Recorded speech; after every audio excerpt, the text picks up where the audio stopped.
BMO 스타디움에서 펼쳐진 90분 내내 관중들은 LAFC가 조직적이고 체계적인 편파 판정에 시달리는 최악의 시나리오를 목격했습니다. 분노의 절정은 전반전 시작 후 불과 20분, 구체적으로 10분과 29분 만에 찾아왔습니다. 주장 손흥민은 완벽한 페널티킥 기회를 연달아 2번이나 박탈당했고 심지어 헐리우드 액션이라는 명목으로 너무나도 억울한 옐로카드까지 받아야만 했습니다. BS 스포츠의 경기 후 심층 분석 방송에서 전설적인 스트라이커 티에리 앙리는 끓어오르는 분노를 감추지 못했습니다.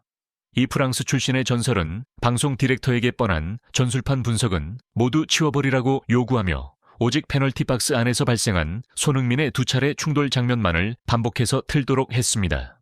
과거 유럽 무대를 호령했던 페널티 박스의 암살자다운 날카로운 시선으로 앙리는 충돌 장면에 생체역학을 해부하고 VAR 시스템에 잔인할 정도의 무능함을 질타했으며 손흥민이 겪은 억울함을 축구 역사상 가장 지우기 힘든 오점들과 비교했습니다. 본격적인 이야기로 들어가기 전에 좋아요 버튼 한번 부탁드립니다. 10분의 해부. 다이빙으로 둔갑한 충돌에 물리학 앙리는 전반 10분 손흥민이 LAFC 유니폼을 입고 첫 옐로카드를 받게 된 상황을 낱낱이 해부하며 평론을 시작했습니다. 그는 단순히 감정에 호소하며 손흥민을 감싼 것이 아닙니다. 기본적인 생체역학 지식을 동원하여 주심이 물리적 인지 능력에 있어 얼마나 심각한 오류를 범했는지를 과학적으로 증명해냈습니다. 기술팀, 10분 상황을 최대한 클로즈업해 주십시오.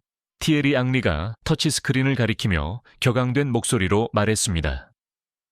당시 소니는 왼쪽 측면에서 대각선으로 엄청난 속도로 쇄도하며 방향을 틀어 페널티 박스 안으로 진입하고 있었습니다. 그토록 무시무시한 전력 질주 속도에서는 선수의 신체 무게 중심이 오롯이 앞쪽의 디딤발 끝으로 쏠리게 됩니다. 앙리는 충돌의 찰나를 분석했습니다. 댈러스 골키퍼가 방어를 위해 뛰쳐나왔을 때 그의 축구와 앞코가 소니의 뒷발 뒤꿈치를 명백하게 쓸어버렸습니다. 소니가 디딤발을 잔디에 채 딛기도 전에 찰나의 말입니다. 최고 속도로 달리는 상황에서는 그토록 미세한 외부의 물리적 충격만으로도 인간의 생물학적 균형 시스템은 완벽하게 붕괴되고 맙니다. 손흥민이 피치 위로 고꾸라진 것은 관성의 법칙에 따른 필연적인 물리적 결과일 뿐 절대 형편없는 삼류 배우의 값싼 연기가 아닙니다. 아스널의 전설적인 공격수가 분노를 터뜨렸습니다. 그런데도 10m 이상 떨어져 있던 주심은 곧바로 달려와 다이빙을 명목으로 옐로카드를 꺼내 들었습니다. 이것은 인간의 지성에 대한 모욕입니다. 전술적 판도를 완전히 뒤집을 수 있는 이 결정적인 상황에서 도대체 왜 수백만 달러짜리 VAR 시스템은 그토록 비겁하게 침묵한 것입니까? 만약 규정대로 페널티킥이 선언되었다면 LAFC는 이른 시간에 선제골을 넣었을 것이고 FC 댈러스는 그 비겁한 템백, 밀집 수비, 전술을 찢어버려야만 했을 것입니다. 주심은 자신의 권력을 남용해 출발선에서부터 경기의 시나리오를 직접적으로 왜곡해버린 것입니다. 29분의 역설. 전방 압박에 내려진 징벌 불공정은 거기서 끝나지 않았습니다. 앙리는 억울한 첫 옐로카드가 나온 지 채 20분도 지나지 않은 전반 29분의 영상을 틀어달라고 요구했습니다. 이번에 그는 한국인 공격수의 미친 듯한 전방 압박 노력을 철저히 묵살하고 심지어 역으로 징벌을 내린 주심의 행태를 꼬집었습니다. 29분, 우리는 심판진이 만들어낸 또 다른 최악의 코미디를 지켜봐야만 합니다. 앙리가 실소를 터뜨렸습니다. 댈러스 골키퍼가 수비수로부터 부주의한 백패스를 받았습니다. 손흥민은 즉각 엄청난 속도로 전방 압박에 들어갔죠. 월드클래스 공격수가 달려오는 그 거대한 압박감은 골키퍼를 극도의 패닉 상태로 몰아넣었습니다.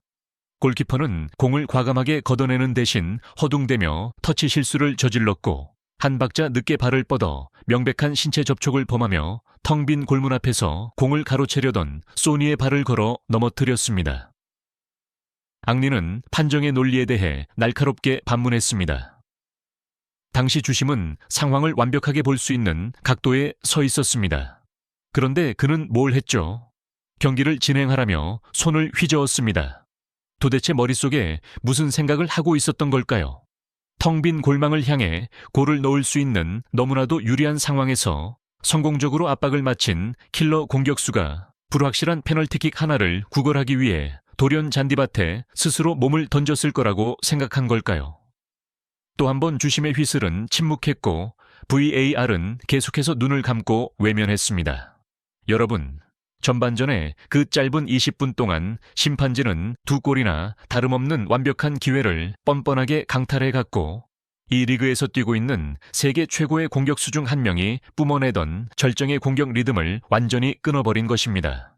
인격 모독의 5점. 손흥민은 다이버가 아니다. 티에리 앙리의 가장 심오한 논점은 바로 이것입니다. 그는 순수한 규정상의 오류를 넘어 선수의 명예와 인격이라는 차원으로 문제를 격상시켰습니다. 그는 LAFC 주장의 결백을 증명하기 위해 과거 축구사의 뼈아픈 교훈까지 소환했습니다. 이 두 번의 판정에서 저를 가장 분노하고 역겹게 만든 것은 주심이 범한 물리적 인지 오류뿐만이 아닙니다. 선수의 인성을 읽어내는 데 있어 치명적인 실수를 저질렀다는 점입니다. 앙리가 정색하며 말했습니다. 그 주심은 손흥민이 어떤 사람인지 도대체 알고나 있는 겁니까?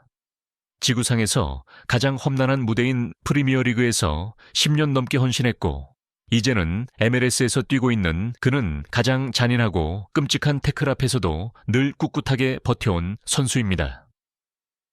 손흥민은 직업인으로서 엄청난 자존심을 가지고 있습니다. 그는 단지 페널티킥 하나를 얻어내기 위해 비겁하게 할리우드 액션을 하며 쓰러지는 그런 습관을 가진 적이 단 한 번도 없습니다. 그것이 바로 전사의 DNA입니다. 그는 억울함을 부각시키기 위해 역사적인 사건과 비교했습니다. 이 모욕적이고 억울한 옐로카드를 보니 2010년 월드컵 코트디부아르전에서 카카가 억울하게 퇴장당했던 사건이 바로 떠오릅니다. 피치 위에서 진정한 신사로 전 세계 축구계의 존경을 한 몸에 받는 선수가 주심의 근시안적이고 기계적인 오판 때문에 싸구려 비신사적 행위로 돌연 처벌을 받는다니요. 그것은 리그 전체가 씻을 수 없는 거대한 오점입니다. 비열한 반칙을 일삼는 자들의 얄팍한 도덕적 잣대를 언제나 정정당당하고 품격 있는 축구를 해온 사람에게 들이대서는 절대 안 됩니다. 잔혹한 나비 효과, 폭력을 허락하는 녹색불. 15분이 넘는 불꽃 튀는 분석을 마무리하며 티에리 앙리는 경기 초반 주심의 편파 판정이 LAFC에게 초래한 무섭고도 연쇄적인 파급력을 지적했습니다. 동시에 그는 손흥민의 절대 꺾이지 않는 강철 같은 의지에 깊은 경의를 표했습니다. 오늘 심판의 수준은 그야말로 밑바닥을 쳤습니다. 판정은 너무나도 자의적이고 감정적이었습니다. 앙리가 결론 지었습니다. 경기 초반 다이빙을 이유로 소니에게 옐로카드를 꺼낸 것은 단순한 개인의 실수가 아닙니다. 심리전의 관점에서 볼 때 그것은 FC 댈러스 수비수들을 향해 대놓고 보낸 녹색불이었습니다. 마음껏 거칠게 차라, 마음껏 파울을 해라, 나는 휘슬을 불지 않을 테니 라는 암묵적인 신호였죠. 그 방조의 대가는 피치 위에 고스란히 드러났습니다. 그 뻔뻔한 신호의 결과가 무엇이었습니까? 후반전 45분 내내 우리는 손흥민과 LAFC 동료들이 심판진의 그 어떤 보호도 받지 못한 채 끊임없이 유니폼이 찢기도록 짓밟히고 무자비하게 걷어차이는 것을 고통스럽게 지켜봐야만 했습니다. 솔직히 말해서 이토록 원시적이고 폭력적인 축구가 노골적으로 용인되는 상황에서 경기가 15분만 더 이어졌다면 LAFC의 모든 공격수들은 목발이나 들것에 실려 피치를 떠나야 했을지도 모릅니다. 하지만 그 모든 비열함을 극복하고 LAFC는 기어이 승리했습니다. 손흥민은 어깨를 짓누르는 억울한 옐로카드와 지난 라운드부터 피가 배어나오는 아킬레스건을 안고서도 결코 무너지지 않았습니다. 그는 이를 악물고 고요하게 다비드 마르티네스가 경기를 끝내는 원더골을 넣을 수 있도록 완벽하게 압도적인 판을 설계했습니다. 주심이 그 더러운 권력으로 전광판에 새겨질 그의 두 골을 강탈해 갈 순 있었겠지만 진정한 챔피언이 가진 클래스, 의지, 그리고 품격만큼은 영원히 빼앗을 수 없을 것입니다. 전문가들의 반응과 결론 티에리. 앙리의 날카롭고 전문적인 비판은 즉각 축구팬들과 전문가들 사이에서 손흥민의 정의를 되찾기 위한 거대한 반란의 불씨를 당겼습니다. 마크 할시 / 전 프리미어리그 심판, 트위터. 앙리의 10분 생체역학 분석은 완벽하게 정확하다. 최고 속도로 전력 질주할 때 아주 작은 충격에도 균형을 잃는 것은 당연한 물리적 현상이다. MLS 주심은 페널티 박스 안에서 넘어지는 공격수는 항상 다이빙을 한다는 확증 편향 증후군에 빠져 있었다. 가장 민감한 상황에서 VAR은 직무를 유기하며 깊은 잠에 빠져 있었다. 클린트 댐프시 / 전 미국 국가대표 주장, 폭스소커 해설위원. 소니에게 억울한 카드를 준 후 상대의 벌목 축구, 거친 플레이를 방조한 것은 이 리그에 대한 범죄 행위다. MLS는 아름다운 축구로 세계를 끌어들이려 하지만 심판들은 오히려 파괴적인 축구를 보호하고 있다. 오늘 소니가 보여준 투지는 북미의 모든 심판진에게 뼈아픈 교훈이 될 것이다. FC 댈러스를 상대로 한 1대0 승리는 단순한 스포츠 기록을 넘어 MLS 심판 판정에 대한 엄중한 선고와도 같았습니다. 티에리 앙리의 예리한 해부는 잔인한 두 가지 진실을 폭로했습니다. 불공정 앞에 무기력한 VAR 시스템, 그리고 피치 위 예술가들의 두 다리를 직접적으로 위협하는 심판의 근시안적인 사고방식입니다. 손흥민은 골을 넣을 기회를 강탈당했지만 그보다 훨씬 더 위대한 승리를 쟁취했습니다. 바로 세계 축구계의 가장 깐깐한 전설들로부터 이끌어낸 절대적인 존경입니다. BS 스포츠의 분석 프로그램이 끝나자마자 북미 프로심판기구 PLO 사무실에는 엄청난 압박감이 짓눌렸습니다. 미국은 이제 공식적인 해명 혹은 BMO 스타디움을 관장했던 심판진에 대한 내부 징계를 기다리고 있습니다. 경기를 뒤틀려는 부단한 시도에도 불구하고 LAFC는 기어이 승점 3점을 챙겼고 손흥민은 억울한 휘슬 소리들을 걸출한 재능의 불가침성을 증명하는 훈장으로 뒤로 한 채 대기록을 향한 발걸음을 계속 이어나가고 있습니다. 마지막 순간까지 함께해 주셔서 감사합니다. 내일을 마주할 충분한 평안과 용기가 늘 함께하시길 바랍니다. 이 영상이 마음에 드셨다면 좋아요와 구독을 눌러주세요. 다음 영상에서 여러분을 기다리고 있겠습니다.